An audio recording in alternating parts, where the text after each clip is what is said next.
AI पण चुका करतो आणि त्याने केलेल्या चुकांमुळे मानवाला त्रास सहन करावा लागेल अशी भीती काही जण व्यक्त करतायत. अमेरिकेमध्ये झालेल्या एका घटनेमुळे ही भीती अधिक गडद झाली आहे. शाळेमध्ये चिप्स खात असलेल्या एका विद्यार्थ्याला अचानक पोलिसांनी घेराव घातला. त्याच्याकडे बंदूक असल्याचा अलर्ट पोलिसांना मिळाला होता. पोलिसांनी त्याला संशयितासारखा जमिनीवर झोपवलं आणि बेड्या ठोकल्या.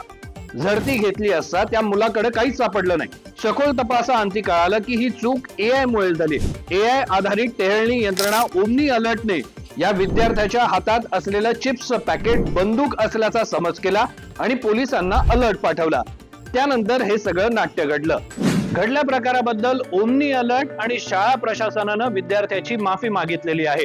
एआयच्या चुकीमुळे मानवाला कशा पद्धतीने त्रास होऊ शकतो हे या घटनेवरून दिसून आलेलं आहे. भविष्यामध्ये देखील अशा चुका होण्याची शक्यता अजिबात नाकारता येत नाहीये आणि म्हणूनच आम्ही एआय बद्दलची सगळी माहिती सोप्या भाषेमध्ये तुम्हाला सांगण्याचा प्रयत्न करत असतो.